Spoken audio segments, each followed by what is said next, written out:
Si je devais vous dire en 4 phrases qui je suis, je pense que je vous dirais que je suis le mari de Laure, ma merveilleuse épouse, je suis le papa de Daël, notre petit garçon qui aura bientôt 2 ans, que j'habite à Ried avec ma famille et que j'ai 44 ans. Mais bien sûr, je vais élargir ça et vous dire qui je suis au niveau professionnel et au niveau associatif. Au niveau professionnel, je suis le directeur de Redelec Technologies SA. C'est une société que nous avons créée à la sortie de mon doctorat avec des amis, la famille, des proches. J'avais fait une invention qui semblait vraiment prometteuse pour le marché du textile en particulier, mais aussi plus largement pour d'autres marchés. Et on a décidé de créer la société pour valoriser cette invention. J'aimerais aussi vous parler peut-être de ma trajectoire professionnelle qui m'a amené jusque-là, parce que vous êtes vous-même en formation et puis ça peut vous être utile de voir une trajectoire qui peut éventuellement vous inspirer, mais en tout cas, j'aimerais vous passer un message important, c'est qu'il faut avoir du plaisir dans ce que vous faites, dans ce que vous apprenez, parce que si vous n'avez pas de plaisir, vous perdez votre temps quelque part. Et puis c'est peut-être ce que j'ai fait dans mes premières années de formation, quand c'était l'école obligatoire, en primaire, au cycle, j'avais peut-être pas ce plaisir d'apprendre que j'ai découvert durant mon apprentissage de laborant en chimie. J'ai découvert un thème un peu par hasard, la chimie, ça aurait pu être autre chose, mais j'ai vraiment eu une certaine passion pour ça qui m'a donné envie d'apprendre, le plaisir d'apprendre, ce qui fait que j'ai ensuite fait une maturité professionnelle. Ensuite, j'étais à l'école d'ingénieur à Sion. Et ensuite, j'ai continué le cursus jusqu'à l'école polytechnique fédérale de Zurich avant de finir par un doctorat et pouvoir créer cette start-up. Je suis aussi aujourd'hui directeur de la recherche et développement chez Cedo Engineering. Cedo Engineering qui est aussi une entreprise qui a été lancée à Ried et puis qui exploite un droit de licence sur notre technologie, mais pour ce qui est textile uniquement. Au niveau associatif, je suis très engagé, je ne vais pas vous parler de toutes les associations, peut-être vous dire que je suis engagé en politique en tant que député, et puis vous parler d'une association qui rentre exactement dans la même vision que j'ai au niveau professionnel et dans le message que je veux vous partager aujourd'hui. Je suis président du mouvement Avenir Écologie, et ce mouvement à la base voulait réunir l'écologie et l'économie. Alors c'est souvent deux aspects qui sont mis en opposition. Hein. On entend souvent, en particulier ces derniers temps, dire que l'économie détruit l'environnement, ou l'économie ne tient pas assez compte des aspects sociaux et ne récompense pas assez les ouvriers, etc. Alors, je dirais que ce n'est pas forcément l'économie qui est la source du problème. L'économie, elle répond à des besoins de consommateurs. On va pas vendre sur les marchés quelque chose que les consommateurs ne veulent pas. Et c'est vrai qu'il y a peut-être trop de poids qui est mis sur l'aspect purement du prix des produits qu'on va mettre sur le marché. Et il y a peu de poids qui est mis sur l'aspect environnemental et l'aspect social de la manière dont a été produit ce qui est offert à la population.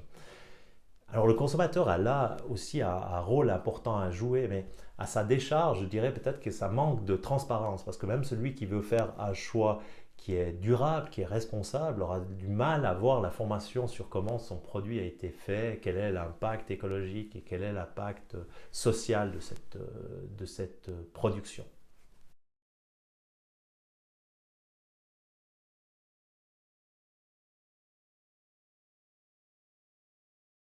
Durant mon doctorat, je devais résoudre un très vieux problème de l'industrie textile et de l'industrie du denim en particulier. Le denim, c'est le tissu qui est utilisé pour fabriquer les jeans, ce tissu bleu. Et pourquoi il est bleu? C'est parce qu'on a un colorant que nous utilisons pour la teinture qui s'appelle l'indigo. L'indigo, c'est un colorant insoluble dans l'eau. Pour faire la teinture, il faut le rendre soluble. Et de tout temps, on a utilisé un produit chimique qui devait réagir avec l'indigo pour pouvoir créer cette forme soluble de l'indigo qui permettait ensuite de faire la coloration. Problème de ce produit chimique, il est à la fois toxique pour les employés et à la fois toxique pour l'environnement parce qu'il va se retrouver dans les effluents sous forme de sulfate, de sel et autres. Mon idée, c'était d'utiliser l'électricité, d'utiliser une technologie qui s'appelle l'électrochimie, qui a justement pour but de remplacer des produits chimiques par de l'électricité pour faire des transformations telles que rendre l'indigo soluble. L'idée n'était pas forcément très originale parce qu'il y avait déjà un brevet en 1908 sur cette idée-là d'utiliser l'électricité. Par contre, pourquoi on n'a jamais utilisé cette technologie? Parce que tous les groupes de recherche qui ont travaillé là-dessus, à essayer de développer ce procédé électrochimique, se sont cassés les dents pour accélérer la transformation. Ce qui fait que la transformation était tellement lente qu'il fallait 100 ans de retour sur investissement pour payer la machine nécessaire pour faire cette transformation. Et durant mon doctorat, j'ai accéléré cette réaction avec un procédé original qui a permis d'accélérer d'un facteur 100, ce qui veut dire qu'on tombe à 1 année ou 2 ans de retour sur investissement.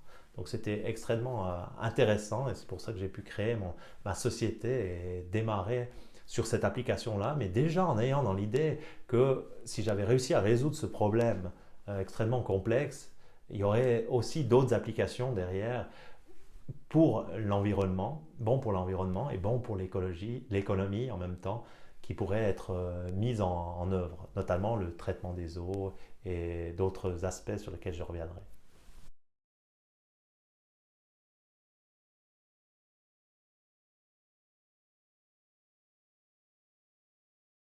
Certains des avantages, je les ai déjà cités, en particulier pour l'industrie du denim, hein, le fait que ce sera mieux pour l'employé qui va faire la teinture, pour le teinturier, puisqu'il n'aura plus à utiliser un produit chimique qui l'intoxiquait. Ce sera mieux pour l'environnement, puisqu'on n'aura plus les déchets du produit chimique dans les effluents. Ce sera aussi mieux pour la qualité même du produit, parce qu'on arrive mieux à maîtriser le processus avec notre solution électrochimique. Il y a aussi l'aspect de pouvoir à long terme aller vers quelque chose de complètement bouclé pour la teinture du denim, avec la possibilité, avec notre système, de récupérer l'adigo qui est en excès et puis qui peut revenir dans le bas de coloration, ce qui n'est pas possible une fois qu'il est mélangé avec l'agent chimique. Donc on avait une multitude d'avantages pour le producteur de denim lui-même. Et en dehors du denim, d'avoir réussi à transférer cette technologie du laboratoire jusqu'au niveau industriel, ça nous donne un potentiel énorme dans beaucoup d'autres domaines comme le traitement des eaux, comme la récupération des métaux dans des eaux polluées, des éléments comme ça aussi en synthèse organique. Il y a énormément de procédés qui pourraient être faits par électrochimie. L'électrochimie, c'est une technologie qui est extrêmement prometteuse, mais où il y a eu beaucoup de développement au niveau du laboratoire et peu de succès au niveau industriel. Et nous, avec le textile, on a pu montrer dans un domaine extrêmement complexe, conservateur, où il y a peu d'innovation, on a réussi à introduire notre technologie au niveau industriel et à le faire adopter par les teinturiers. Donc on a un sacré avantage, bagage maintenant pour développer d'autres applications.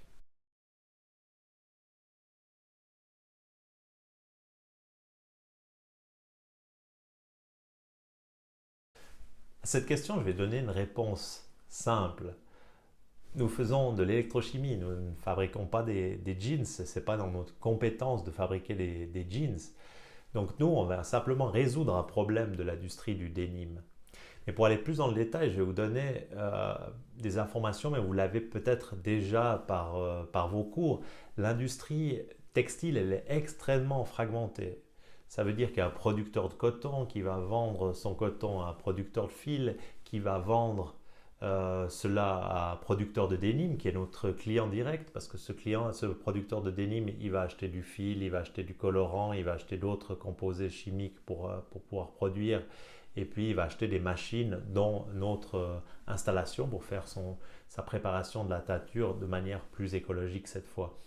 Ensuite, une fois qu'il a son tissu qui est apprêté, il va le vendre à un confectionneur qui va lui vendre le jeans peut-être encore à un ennoblisseur qui va l'user, lui donner une nouvelle forme avant que ça arrive à travers le distributeur vers le client final. Et tout ça est plus ou moins coordonné par les marques. Alors c'est extrêmement complexe de faire bouger les choses dans ce domaine. Et puis je dirais par rapport à l'idée de relocaliser la production textile en Suisse, ça va être très difficile, c'est possible, parce que ce serait même parfois dans l'intérêt de la Suisse pour certains éléments de pouvoir reproduire en Suisse. On a une grande histoire du textile, mais malheureusement aujourd'hui toute la production est partie de Suisse. Ce qui nous reste, c'est les compétences dans la fabrication de machines, et on a encore des fabricants de machines. Mais la tendance est plutôt à aller dans le sens contraire, hein. Nous, c'est pas très loin du Valais, on a des producteurs de dénime en Italie. Quand on a lancé notre entreprise, il y a une douzaine d'années, il y avait une quinzaine de producteurs de dénime en Italie, tout près, en Italie du Nord, près de Milan, Bergame, jusqu'à Venise. Il en reste aujourd'hui plus que deux, et qui ont des grandes difficultés à survivre. Pourquoi? Parce que leurs coûts sont trop élevés par rapport à d'autres pays où la main-d'œuvre est meilleur marché. Maintenant, peut-être on pourrait avoir une relocalisation de certaines productions, notamment grâce à l'automatisation des machines qui demandent moins de personnes sur la chaîne de production. Et aussi, il y a eu une grande délocalisation à un moment donné aussi à cause de l'aspect environnemental. On a mis des mesures très strictes dans certains pays et qui empêchaient la production à bas prix que le consommateur souhaitait. Et puis, ça a été dépassé dans des pays qui étaient moins regardants. Alors, je pense que là, il peut y avoir un retour à un moment donné, mais c'est vraiment, il faut comprendre que c'est toute la chaîne qui doit se déplacer. Alors, c'est clair qu'on ne produira peut-être jamais de coton en Suisse, mais par contre, on doit pouvoir reproduire des pièces textiles. Je pense qu'au début, ce sera plutôt des marchés de niche avec des produits de haute qualité, peut-être avec des coûts plus importants que dans la production standard comme on la voit maintenant dans le monde. Mais je ne pense pas que c'est impossible d'avoir un retour d'une partie de la production.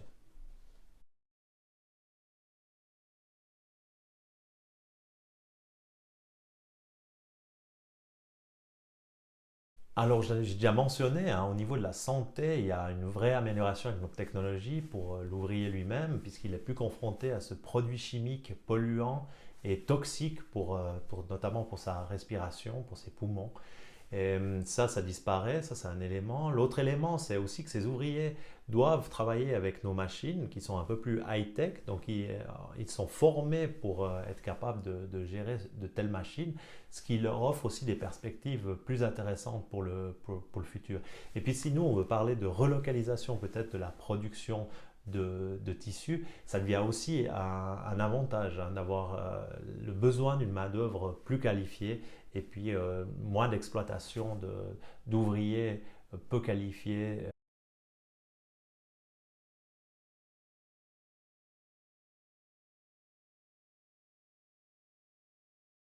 Alors si on considère uniquement la teinture et le processus de teinture où on va remplacer un produit chimique par l'électricité avec notre technologie, on a une diminution de l'impact carbone pour la préparation du bas de coloration d'un facteur 6. Si on regarde l'impact au niveau de l'énergie, on utilisera 8 fois moins d'énergie avec notre processus. J'ai calculé une fois pour faire l'exercice, si on arrivait à remplacer toute l'utilisation des produits chimiques pour la préparation des bas de teinture par notre système, on aurait une diminution d'énergie qui permettrait d'économiser une centrale nucléaire dans le monde.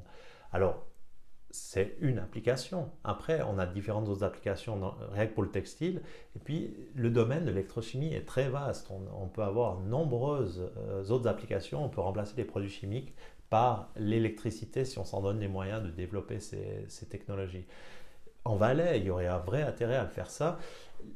Il a une histoire d'amour, le Valais, notre canton, avec l'électrochimie, parce que les différentes activités qui sont développées au niveau industriel dans notre canton sont venues de l'électrochimie. On utilisait le sel des mines de sel de baie pour former à monter le chlore et la soude qui ont été les premières matières premières qui ont été développées à Montaix, qui a d'ailleurs produit aussi de l'adigo.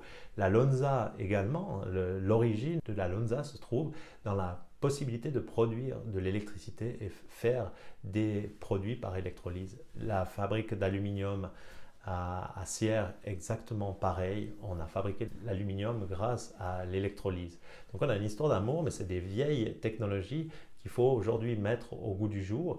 Et puis aujourd'hui, il y a un vrai potentiel, c'est une clean tech, l'électrochimie, et il faut l'utiliser au niveau du Valais. Alors je prêche peut-être pour ma paroisse par rapport à ce développement-là, mais en même temps, au niveau de ma formation, j'ai vraiment choisi l'électrochimie parce que je trouvais que c'était une méthode vraiment élégante et qui était en accord avec mes convictions de marier l'écologie à l'économie et puis d'avoir des procédés vraiment qui sont le moins impactants possible pour l'environnement, des procédés clean tech.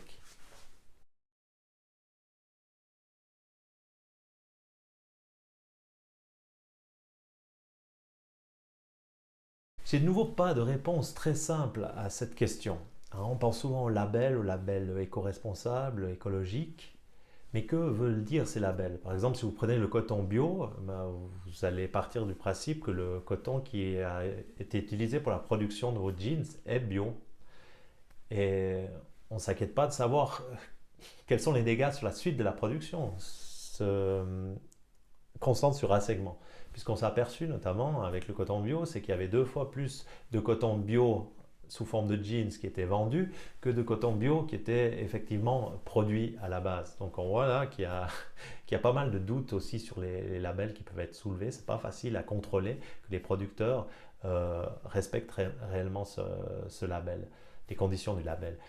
Je pense que ce serait possible de mettre en place une vraie transparence, mais qui soit basée sur d'autres éléments. Par exemple, typiquement, si on parle du climat, on peut très bien avoir à tous les échelons de la production une analyse de l'impact climatique et qui soit délivrée au consommateur final, avec la possibilité de contrôler et de sanctionner fortement les entreprises qui ne respecteraient pas les conditions. Je pense que ça doit être à un moment donné ancré dans la loi, que le consommateur puisse décider non seulement sur le prix, mais aussi sur l'impact écologique. L'impact social, de la même manière, même si c'est peut-être plus dur techniquement à mettre en œuvre que l'impact écologique, qui est somme toute assez simple à mettre en place. Après, vous pouvez faire confiance aussi à des marques, parce que vous savez que telle marque a des critères écologiques très forts et puis qui peut le suivre ces aspects-là tout au long de la chaîne de production. Mais souvent, les seuls qui sont capables et qui font vraiment ce suivi, c'est des toutes petites marques. Elles choisissent ce qui est le mieux sur le marché. Par contre, elles n'arrivent pas à faire changer le marché. Leur capacité d'achat, quelque part, ou leur force pour convaincre le marché de changer, elle est trop faible parce que ces marques-là, c'est des niches. En même temps, comme c'est une niche, le produit sera très cher et puis en même temps, il n'y aura pas d'impact réel pour un vrai changement sur le marché. Je prenais tout à l'heure l'exemple de l'entreprise italienne du denim qui fait tout ce qui est mieux au niveau écologique, mais qui a peu de succès. Pourquoi? Parce qu'elle n'a que des petites marques qui viennent chez elle et pas les grandes marques. Donc elle n'arrive pas à produire suffisamment, elle n'arrive pas à être rentable économiquement.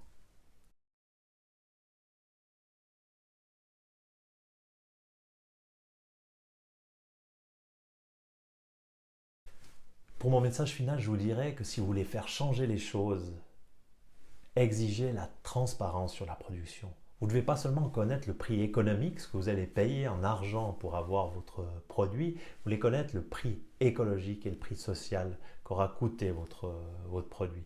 Pour l'impact écologique, c'est assez facile d'avoir des informations. On ne vous les donne pas, mais si vous les exigez, c'est assez facile pour le producteur, pour les producteurs de la chaîne, à livrer leurs valeurs, notamment sur l'énergie. C'est facile au champ de coton de savoir combien d'énergie a été dépensée. C'est facile, encore plus facile dans une production chez un fabricant de denim de savoir exactement quelle quantité d'énergie il a consommé. D'ailleurs, il va la connaître parce que ça lui coûte. Donc il peut aussi le délivrer et la faire connaître. C'est facile de connaître au niveau des transports qu'est-ce que ça a coûté en matière d'énergie. Mais il faut cette traçabilité et puis qu'elle vous soit délivrée. Je pense que ça peut vraiment changer les choses. Aujourd'hui, si vous achetez un jeans à 150 francs, peut-être il aura coûté 10 francs à la production. C'est-à-dire 10 francs, c'est ce que vont toucher les producteurs de coton, le fabricant de denim, le confectionneur, l'ennoblisseur et tout ça.